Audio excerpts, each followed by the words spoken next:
Hello YouTube world, my name is Nicholas Montez and you're watching my YouTube channel, The Teenage Movie Critic. Welcome back to another channel, everybody. I'm so excited to have you all back here again, and in today's video, we're going to be doing the review for the most anticipated Disney Plus series, Marvel Studios Disney Plus series, Echo. It came out earlier this week on Tuesday. I watched the first episode on Tuesday night and then watched the rest 4 episodes on Wednesday because I had school. And it came out at 9, so I kind of wish that the series would have premiered at 3 on Tuesday, and I would have been able to watch the full series then, but it did not do that, unfortunately. But before we talk about the series itself, let's kind of talk about what are my thoughts going into this series.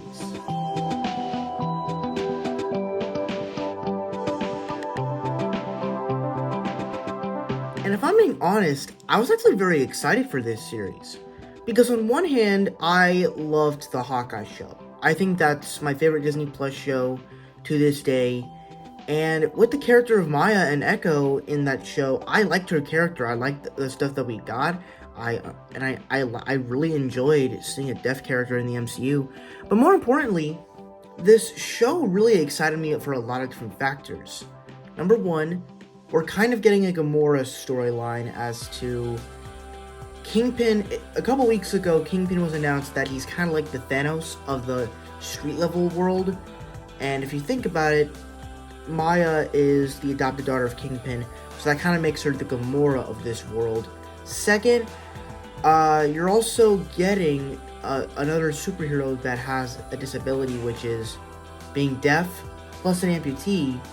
But the deaf storyline actually interested me more, so her being deaf made me more interested. And I think the final thing is learning about Native American culture and all that stuff, and kind of seeing that as we got a little bit of that in What If with Kahori. So overall, there was just so many different things. Plus the TVMA rating, as it's kind of like the R-rated version of the MCU. So naturally, I am a little bit more excited for Deadpool 3, just a little bit, but yeah. And then of course, you got Daredevil and Kingpin coming back, which we're gonna see a bunch of that when we get Daredevil Born Again, but yeah. But now let's talk about the series and my thoughts.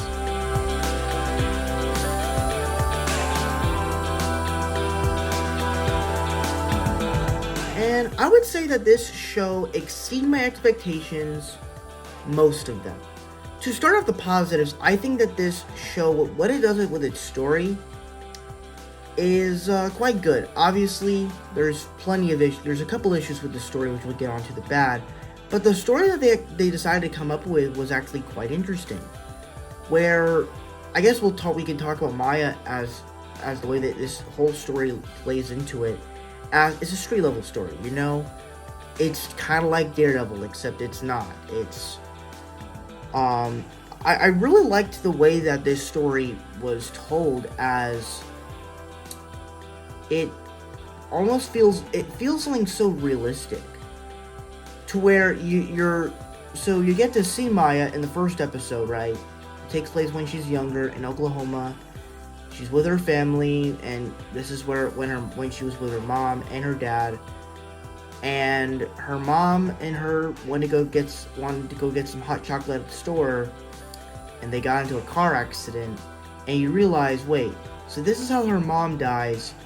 But did you also realize this is how she got the prosthetic leg? Because of the car accident. And that's heartbreaking stuff. You lose your mom and you lose your leg. That's pretty messed up stuff. So she's had a pretty messed up life.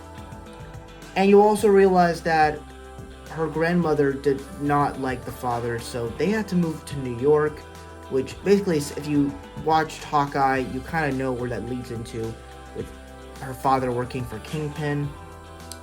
And then you move into this scene, which we've seen in the trailers a little bit, with Maya attacking all of Fisk's goons and stuff like that, which she doesn't even really know. You of course get the Daredevil fight, which of course is cool, I guess, but it's been marketed throughout the entire trailer, especially since it was leaked last week.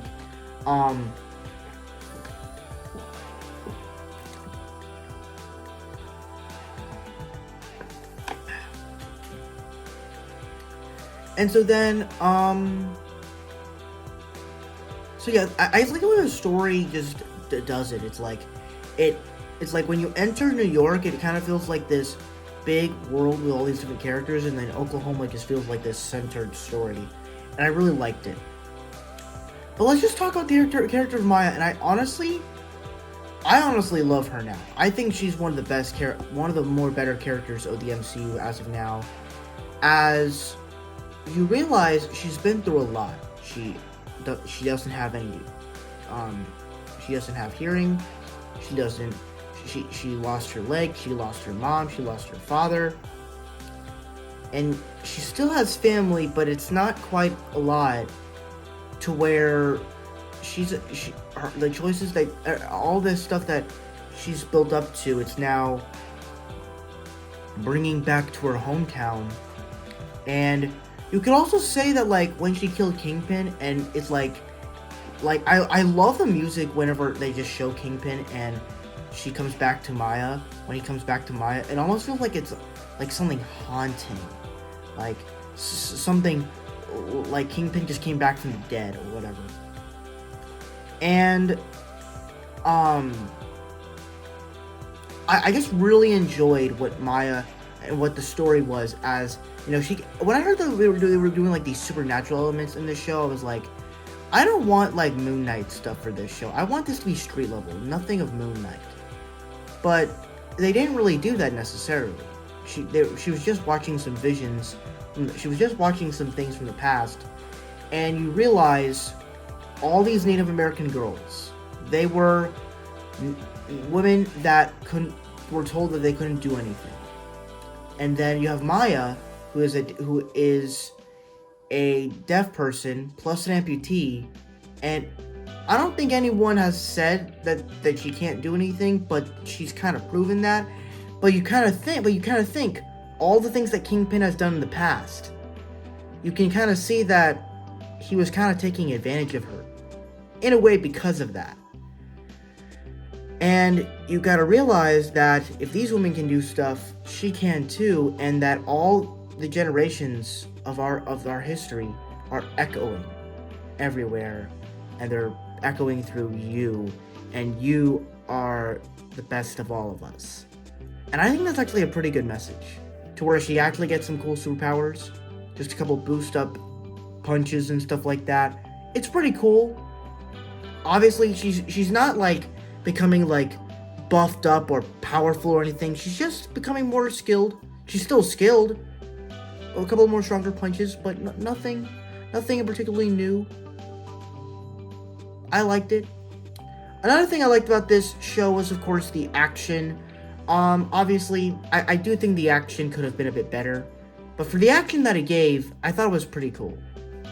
The big standout sequence was, of course, the roller skating rink fight. That fight was actually really cool. There were some shots in there that I thought were kind of oddly weird, that were oddly shot, but mostly it was good. And I also liked the gore of it, as well as like them using the silent treatment since she's deaf. That was really cool. And then of course, the Daredevil fight. I don't really care about it anymore because it's been leaked, but it looks better when you actually watch the episode, since you're just watching it on a screen that's leaked. Another thing I'll talk about here are, of course, the performances. Of course, Alaqua Cox is great. I love her as the character of Maya, and I cannot wait to see her down the line. Hopefully she appears in Daredevil Born Again, or even Spider-Man 4. We'll see.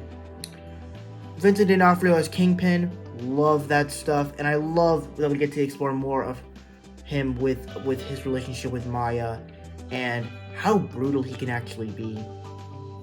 And then, of course, I just like the little family dynamics. Obviously, they're not characters that I'm fully invested in, but they were okay enough for this story, and I liked it. So, these characters are fun. They were cool, and they were good enough characters for this part of the story.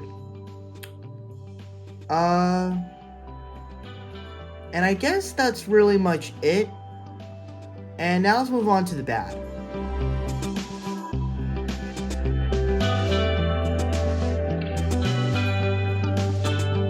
And obviously there are quite a few issues with this show. First off, the length of the episodes. The runtime of all these episodes are pretty bad. I like that the first couple episodes were actually like 50 minutes, 40 minutes long. But then you get to like the last two and they're like 30 minutes long. And I'm like, I feel like we could have gotten a much longer version of these episodes. But plus, the actual length, the actual number of episodes we got is not good. Having 5 episodes, we already proven that 6 episode series cannot work. Why would you want to do 5, a 5 episode miniseries? And honestly, it felt like this series was too quick. Towards like, with all these other series, I actually felt like I was on a journey. Maybe it's just because they actually released them all in 1 week, and so I guess I didn't really have time to process what was going on. But maybe that's just me. I think another thing is some of the action, I just feel like it's a little bit choppy. Like, to be clear, some of it's badass, but some of it is kind of oddly shot in a way. Like the scene where she punches a guy really hard, and then they're punching towards the locker. It does a little cutaway, but it does a bad cutaway. And then like they try to just do some like Zack Snyder stuff. It's like they do it in like an odd way. I'm like, it looks weird sometimes, but at the same time, it's still kind of cool.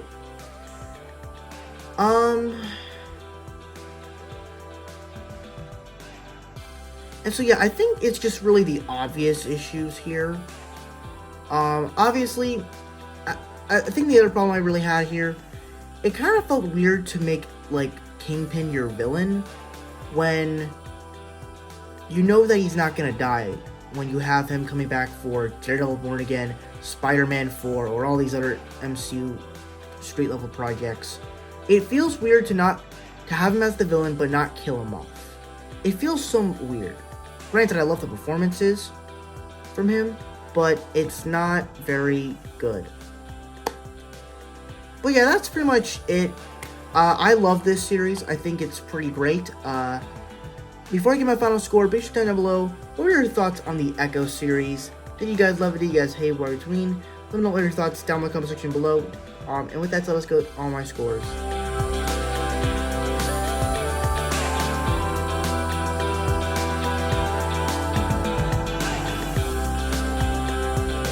Alright, so now we're going to talk about my final thoughts on this series.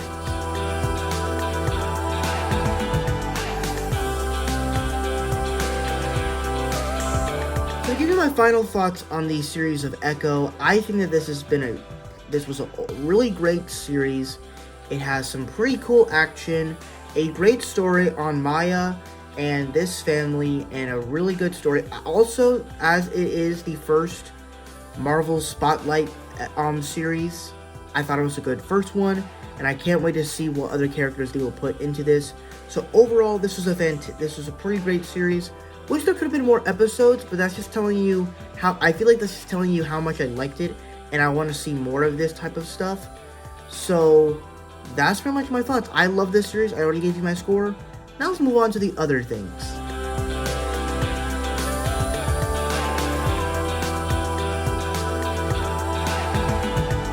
So as for theories, well, there's not really much that this show set up with, like, the character of Maya, because we don't really know when we're going to see her again after this show. But we do have one post-credit scene that was in the final episode, and it's basically, we kind of already know this, in that in Daredevil Born Again and in Spider-Man 4, Kingpin is going back to New York and he's going to run for mayor. Which, that's a plotline I'm excited for, because this plotline ties into the big events that are going to be going on throughout the MCU. As Kingpin, if he's mayor and he's in control of the city, that means he's going to be able to go ahead and stop Daredevil and Spider-Man. He's going to be able to get supervillains, because, you know, if you saw Secret Invasion, they're now, like, the humans are now at war with alien combatants. Meaning, the world is soon going to be at war with both normal soldier humans, with superheroes, aliens, all these different people, because of what happened in Secret Invasion. And I think it will be an interesting story, and the way that to really see the way that plays out in Daredevil Born Again and Spider-Man 4.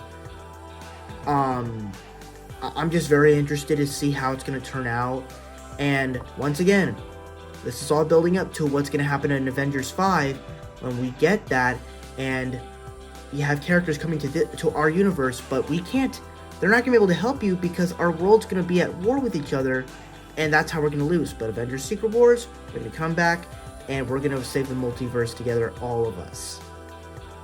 So I'm not sure if we're going to have any deaths in Avengers 5, but we'll see.